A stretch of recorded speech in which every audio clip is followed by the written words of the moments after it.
राजपूत अपनी एक शर्ट को फंदा बनाकर पंखे से लटके हुए थे। सुशांत सिंह राजपूत वाज नो मोर। सुशांत की एक आंख पर किसी ने जोर से मुक्का मारा हुआ है कि आंख का इतना हिस्सा एकदम काला पड़ा हुआ है। रिया चक्रवर्ती, सुशांत सिंह राजपूत और उनके कुछ फ्रेंड्स के कुछ व्हाट्सएप ग्रुप के चैट्स मिलती हैं, जिनमें की ड्रग डील्स के बारे में बात हो रही होती है। पोस्टमार्टम हेतु कॉपर म्युनिसिपल हॉस्पिटल में ले जाया जाता है कि सुशांत की बॉडी उस दौरान पीली पड़ी हुई थी। मुंबई के मलाड की एक ऊंची बिल्डिंग के 14वें फ्लोर पर अचानक से एक लड़की धड़ाम से नीचे गिर जाती है। ताकि सुशांत की मौत के दौरान उनकी बिल्डिंग के सीसीटीवी खराब थे। आज इस घटना को करीब 4 से 5 साल बीत चुके हैं, but still it's a mystery कि क्या ये एक मर्डर था या suicide. Sushant Singh Rajput, Rhea Chakraborty, Mahesh Shetty, Disha Salian and death से 4 महीने पहले his father's FIR, Yashraj films and Dharma production, his sister's claims and death के 2 साल बाद डॉक्टर रूप कुमार शाह के क्लेम्स। इतनी सारी कड़ियों के बाद ये केस सुलझने के बजाय उलझता चला जाता है। हर एक कड़ी एक नया मोड़ दिखा रही थी। डेथ के इतने समय बाद भी उनकी मौत आज भी एक मिस्ट्री बनी हुई है। उस दिन क्या हुआ था उस बंद कमरे के अंदर? क्या उस दिन उस रूम में सुशांत अकेले ही थे या वहाँ कोई और भी मौजूद था? अगर ये एक सुसाइड है तो सुशांत की हाइट 6 फीट थी और उनके उस फैन से बेड के बीच की दूरी 6 फीट से कम थी, तो फिर वहाँ पर वो फांसी कैसे लगा सकते हैं? ये भी एक मिस्ट्री है ना।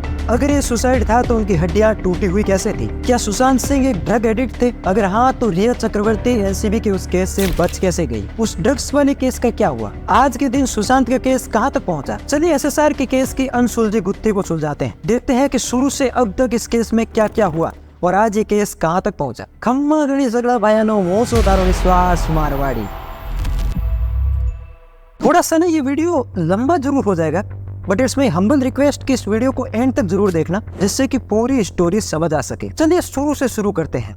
21 जनवरी 1986 बिहार के पटना जिले में कृष्ण कुमार सिंह यानी KK सिंह के घर एक पुत्र का जन्म होता है, सुशांत सिंह राजपूत। इससे पहले कृष्ण कुमार के 4 बेटियां थी, यानी सुशांत से बड़ी 4 बहनें थी। एक तो सुशांत घर के इकलौते बेटे थे। फिर सुशांत पढ़ाई में बेहद होशियार और जिज्ञासु प्रवृत्ति के व्यक्ति थे। इस वजह से सुशांत सबके ही बेहद लाडले थे। लेकिन मात्र 15-16 साल की उम्र में ही उनकी माँ की डेथ हो जाती है। जैसे जनरली हम सब लोग अपने पापा की तुलना में माँ से ज्यादा कनेक्टेड रहते हैं, वैसे ही सुशांत के जीवन में भी उनकी माँ का बहुत ज्यादा इन्फ्लुएंस रहा। फिर उनकी बड़ी बहनों का भी उनके जीवन और चरित्र में बहुत ज्यादा इन्फ्लुएंस दिखता है, क्योंकि उन्होंने भी उन्हें माँ वाली परवरिश दी होती है। इस वजह से जैसे हमने देखा होगा ना कि जनरली गर्ल्स अपने इमोशंस को छुपा नहीं पाती है, वो अपने इमोशंस को किसी भी परिस्थिति में हो अपने फेस पर शो कर देती हैं। ठीक उसी प्रकार सुशांत भी बहुत ज्यादा एक्सप्रेसिव टाइप के इंसान रहे। उनके फेस पे ना एक अलग टाइप का ग्लो दिखता था। हमेशा फेस पे एक प्यारी सी मुस्कान रहती थी। इस वजह से भी वो सबके बेहद लाडले रहे। खैर ये सब छोड़कर आते हैं सुशांत सिंह के कैरियर पर। सुशांत सिंह राजपूत का कैरियर ठीक ढंग से शुरू होता है साल 2008 और साल 2009 में।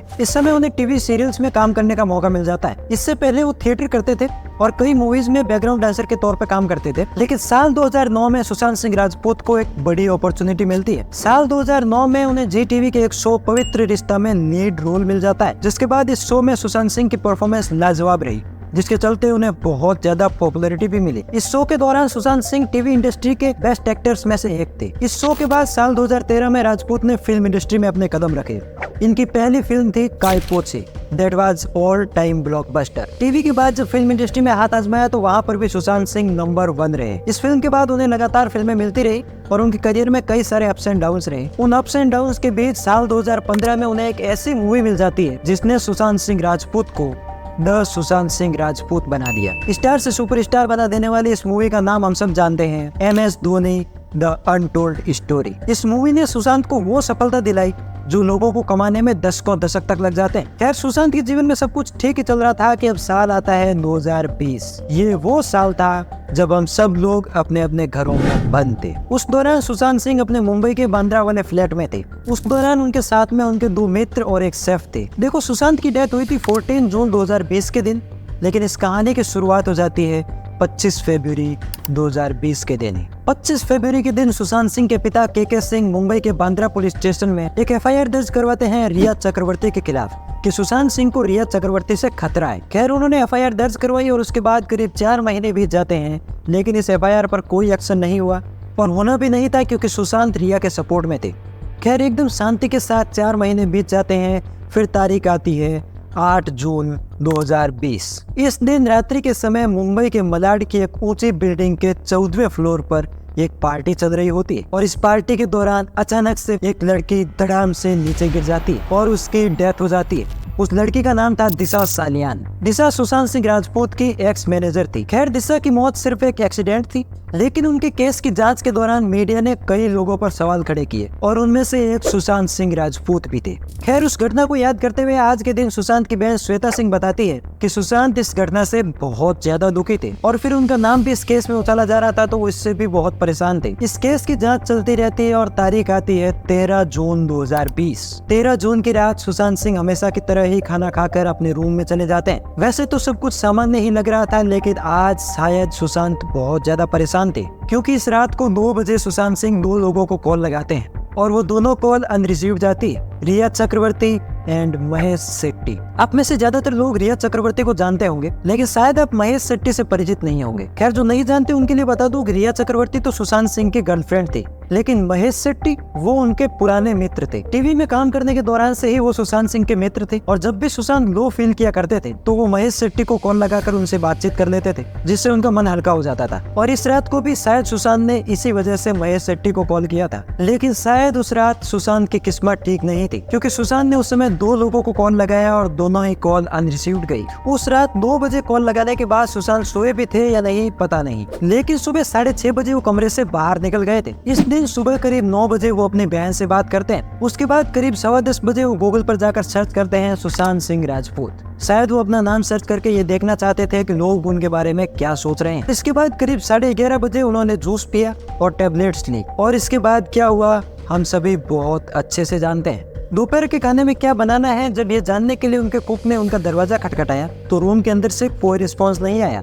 खैर, एक बार के लिए तो कुक ने भी उसे जाने दिया, लेकिन 1 घंटा, 2 घंटा, 3 घंटा, 4 घंटे जब बहुत ज्यादा समय बीत जाने के बाद भी अंदर से कोई रिस्पॉन्स नहीं मिला, तो उस शेफ और उनके 2 मित्रों ने मिलकर एक चाबी वाले को बुलाया और उनके रूम का दरवाजा खुलवाया। और जब दरवाजा खोलकर देखा तो अंदर क्या दिखा हम सभी बहुत अच्छे से जानते हैं। सुशांत सिंह राजपूत अपनी एक शर्ट को फंदा बनाकर पंखे से लटके हुए थे। सुशांत सिंह राजपूत वाज नो मोर। उनके दोस्त भी समझ गए कि सुशांत इस दुनिया में नहीं रहे। उसके बाद उनके एक दोस्त ने सुशांत की बॉडी को नीचे उतारा और उनके परिवार, पुलिस और डॉक्टर्स को कॉल किया। ये तारीख थी 14 जून और उनकी एक्स मैनेजर दिशा सालियान की डेथ हुई थी 8 जून को। इन 6 दिनों के अंतराल में सुशांत ने गूगल पर 3 शॉकिंग चीजें सर्च करी: सिजोफ्रेनिया, बाइपोलर डिसऑर्डर और ब्रेनलेस डेथ। सुशांत ने उस टाइम पीरियड के दौरान ये सारी चीजें सर्च करी। It was really shocking. खैर, सुशांत की बॉडी को पोस्टमार्टम हेतु कॉपर म्युनिसिपल हॉस्पिटल में ले जाया जाता है। उधर एक और जहां उनकी बॉडी का पोस्टमार्टम हो रहा था, तो वहीं दूसरी ओर पुलिस उनकी केस की जांच की तहकीकात में लगी होती है। इस दौरान सबसे पहले मुंबई पुलिस जिस शख्स से पूछताछ करती है वो होती है रिया चक्रवर्ती। रिया से पूछताछ के दौरान रिया ने 3 चीजें कन्फेस करी। पहली ये कि सुशांत सिंह राजपूत पिछले 6 महीने से डिप्रेशन में चल रहे थे, और दूसरी ये कि सुशांत और रिया उस दौरान लिविंग रिलेशनशिप में रह रहे थे, और तीसरी ये कि सुशांत सिंह ड्रग के एडिक्ट थे। जैसा हमने बताया वो लिविंग में रह रहे थे, लेकिन रिया बताते हैं कि 8 जून के दिन उनका और सुशांत का ब्रेकअप हो गया, जिसके बाद वो सुशांत का घर छोड़कर चली गई। जब ये खबर बाहर आई तो उसके बाद सुशांत के फैंस ने रिया चक्रवर्ती को टारगेट करना शुरू कर दिया कि अगर सुशांत डिप्रेशन में थे और ये बात रिया जानती थी, उसके बावजूद वो उन्हें छोड़कर चली आई, ये बात सुशांत के फैंस को रास नहीं आई। पुलिस इन्वेस्टिगेशन के दौरान ये बात साबित हो जाती है कि सुशांत पिछले कुछ समय से डिप्रेशन में चल रहे थे, क्योंकि उन्होंने पिछले 6 महीने में 3 अलग अलग डॉक्टर्स को कंसल्ट करा था मेंटल हेल्थ के लिए। दैट मीन्स कि सुशांत उस समय मेंटली डिप्रेस्ड थे। वहीं दूसरी ओर सुशांत की ऑटोप्सी के लिए 3 लीड डॉक्टर्स वाली एक टीम लगी होती, और ऑटोप्सी के बाद डॉक्टर्स की वो टीम सुशांत की रिपोर्ट को पुलिस स्टेशन में सबमिट करा देते हैं। 25 जून के दिन पोस्टमार्टम की फाइनल रिपोर्ट भी आ जाती है, जिसके मुताबिक सुशांत की मौत फांसी लगने की वजह से ही हुई थी। 25 तारीख तक सुशांत के श्राद्ध खत्म हो जाते हैं, यानी उनकी 13वीं हो जाती है। जिसके बाद 25 जून के दिन सुशांत सिंह के पिता के सिंह, जो कि पटना पुलिस स्टेशन में रिया चक्रवर्ती के खिलाफ एक FIR दर्ज करवाते हैं कि एक तो रिया की वजह से ही सुशांत ने आत्महत्या करी, और दूसरा ये कि रिया ने सुशांत से करीब 15 करोड़ रुपए लूट लिए। इस FIR के ठीक अगले दिन ही के सिंह सोशल मीडिया पर एक वीडियो पोस्ट करते हैं, जिसमें वो यही बात बताते भी हैं। खैर, इस सब के बाद पटना पुलिस मुंबई पुलिस से कॉन्टेक्ट करती है और उनसे सुशांत के केस की डिटेल्स मांगती है, और साथ ही दिशा सालियान के केस भी फाइल भी मांगती है। लेकिन मुंबई पुलिस पटना पुलिस के साथ बिल्कुल भी कोऑपरेट नहीं करती और उनकी कोई भी मदद नहीं करती है। यहाँ तक कि एक बार तो मुंबई पुलिस ने पटना पुलिस को यह तक कह दिया कि दिशा सालियान की फाइल कहीं गुम हो चुकी है। हालांकि बाद में मुंबई पुलिस इस बात से मुकर जाती है। खैर ओवरऑल रिजल्ट यही रहा कि मुंबई पुलिस ने पटना पुलिस की कोई मदद नहीं करी। खैर केस आगे बढ़ता चला जा रहा था। पुलिस को जांच के दौरान रिया चक्रवर्ती, सुशांत सिंह राजपूत और उनके कुछ फ्रेंड्स के कुछ व्हाट्सएप ग्रुप के चैट्स मिलती हैं, जिनमें कि ड्रग डील्स के बारे में बात हो रही होती है। वो व्हाट्सएप चैट्स कुछ इस प्रकार हैं, आप चाहे तो इन्हें पॉज करके पढ़ सकते हैं। और इसी के बाद ही रिया ने बताया था कि सुशांत को ड्रग्स की लत लगी हुई थी और इस सारे कर्मकांड में वो भी शामिल थी। तो इस ड्रग्स वाले मामले की वजह से केस में एनसीबी की एंट्री हो जाती है। और इसी बीच सुशांत के फैंस लगातार इस केस को सीबीआई को सौंपने की मांग कर रहे थे। और मामले की गंभीरता को समझते हुए और हाई प्रोफाइल केस को देखते हुए बॉम्बे हाई कोर्ट ने ये केस सीबीआई को सौंप दिया। तो वही दूसरी ओर सुशांत के पिता के द्वारा पैसों के घोटाले का जब आरोप लगाया गया, तो उस वजह से ईडी ने भी केस में एंटर कर लिया। यानी अब तक दो बातें तो साबित हो चुकी थी।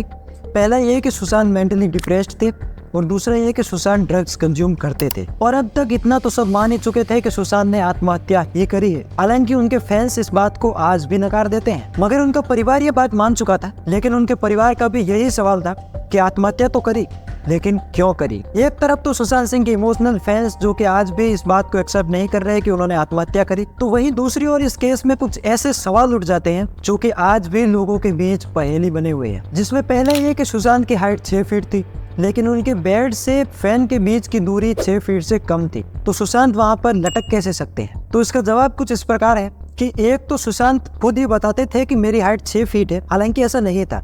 उनकी हाइट मात्र 5 फीट 10 इंच थी और उस बेड से फैन के बीच की दूरी 5 फीट 11 इंच थी। और क्या इस जगह पर सुशांत सिंह का फांसी लगाकर लटक जाना संभव है या नहीं, ये जानने के लिए 23 अगस्त के दिन सीबीआई की एक स्पेशल टीम एक डमी को लेकर उसी लोकेशन पर उस सीन को रिक्रिएट करने का प्रयास करती है, जिससे निष्कर्ष निकालकर सीबीआई ने यह मान लिया कि यहाँ पर सुशांत का लटकना संभव है। और हुआ भी यही था। अगले सवाल ये बना कि सुशांत की बिल्डिंग के सीसीटीवी उनकी मौत से करीब 3 दिन पहले ही कैसे बंद हो गए। तो देखो, इसमें हुआ कुछ ऐसा था कि इस केस की जांच के दौरान पटना पुलिस ने मुंबई पुलिस से सुशांत की बिल्डिंग के सीसीटीवी फुटेज की मांग करी। तो उस समय मुंबई पुलिस ने कहा था कि सुशांत की मौत के दौरान उनकी बिल्डिंग के सीसीटीवी खराब थे। और अचानक इस बात से सुशांत के फैंस के बीच हड़कंप मच गया, जिसके कुछ दिन बाद ही मुंबई पुलिस ने बोला कि उनकी बिल्डिंग के सीसीटीवी फुटेजेस हमारे पास सुरक्षित है। अब इसमें सच क्या है? तो सीबीआई के मुताबिक सच ये है कि सारे सीसीटीवी सही से काम कर रहे थे और 13 जून और 14 जून की सारी फुटेजेस सीबीआई के पास सुरक्षित रूप से अवेलेबल है। इन सवालों के अलावा कुछ और सवाल भी निकल कर आए जिनका पता भी नहीं कि वो सही थे भी या नहीं। कुछ अननोन सोर्सेस के मुताबिक सुशांत के गले पर जो फांसी का निशान था वो कुछ ठीक नहीं था। और दूसरा ये कि सुशांत की बॉडी उस दौरान पीली पड़ी हुई थी। अगर फांसी लगाई थी तो बॉडी पीली कैसे पड़ी? अब देखो, बॉडी तो सुशांत के घर वालों ने भी देखी थी। अगर ऐसा कुछ होता तो वो बता भी देते। तो शायद ये सवाल भी गलत ही रहे होंगे। हालांकि इस सवालों में कितना दम था या कितना नहीं, हम इस बारे में कुछ कह नहीं सकते।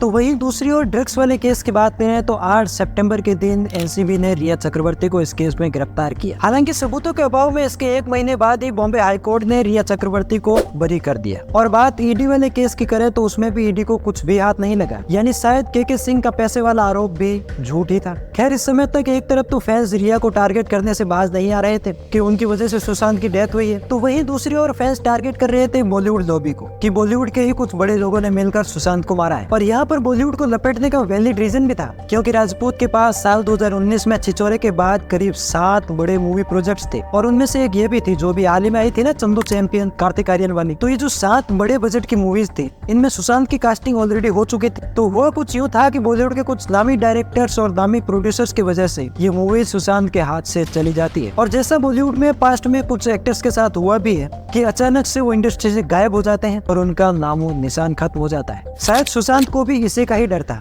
लेकिन ये कोई सुसाइड का रीजन नहीं हो सकता, because he was a very talented guy. इस इंडस्ट्री से अगर वो रातों रात बाहर भी चले जाए तो भी वो बहुत कुछ कर सकते थे।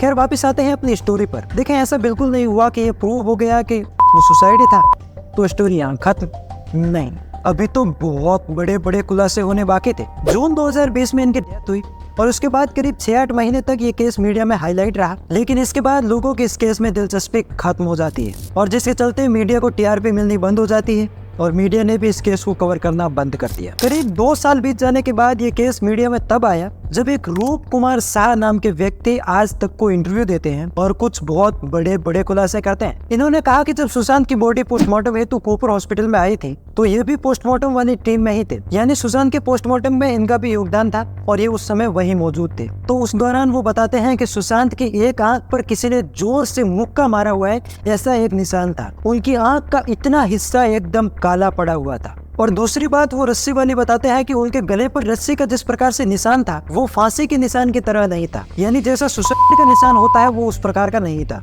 अगली बात वो ये बताते हैं कि सुशांत की हड्डियां टूटी हुई थी, स्पेशली उनके एक पैर की हड्डी टूटी हुई थी। एक कौन सी तो भी आँख के इतना जोर से मारा हुआ था कि पूरा पूरा काला काला आँख हो गया था। ये बाजू ऐसा मार्किंग है, अब ये इधर इधर ऐसा मार्किंग एक हैंग लेने वाले का नहीं आ सकता। अब देखो ऐसा है कि ये महोदय कितना सही बोल रहे थे या कितना गलत हम नहीं जानते और हम इसकी कोई पुष्टि भी नहीं कर सकते, क्योंकि इस दिन के बाद ये इंसान कहाँ गायब हो गए आज तक कहीं नहीं मिले। हमने इनके बारे में इंटरनेट पर पता करना चाहा पर आज वो कहाँ है किसी को नहीं पता। फिर आते हैं मुद्दे की बात पर कि एक्चुअल में हुआ क्या था। तो देखो पहली चीज ये साबित हो जाती है कि सुशांत उस दौरान ड्रग्स लेते थे और दूसरी चीज ये साबित हो जाती है कि सुशांत ने हत्या ही करी थी, क्योंकि पुलिस और सीबीआई ने यही साबित करा और हमें ये मानना भी पड़ेगा। फिर तीसरी चीज ये आ जाती है कि रिया चक्रवर्ती इस पूरे केस में निर्दोष थी, इसी वजह से वो एनसीबी के ड्रग्स वाले केस से भी बच गई, पुलिस से सीबीआई से भी बच गई और इसके बाद मनी लॉन्ड्रिंग वाले केस में ईडी से भी बच गई। फिर चौथी बात कि सुशांत के केस का और दिशा सालियान के केस का कोई लिंक नहीं था। अब ये निकल कर आती है पूरे केस की फाइनल रिपोर्ट। उनकी डेथ का यानी उनके का एक्चुअल रीजन क्या था वो तो उनके साथ ही चला गया। उनकी डेथ के 4 साल बाद भी हम आज भी वो रीजन नहीं जानते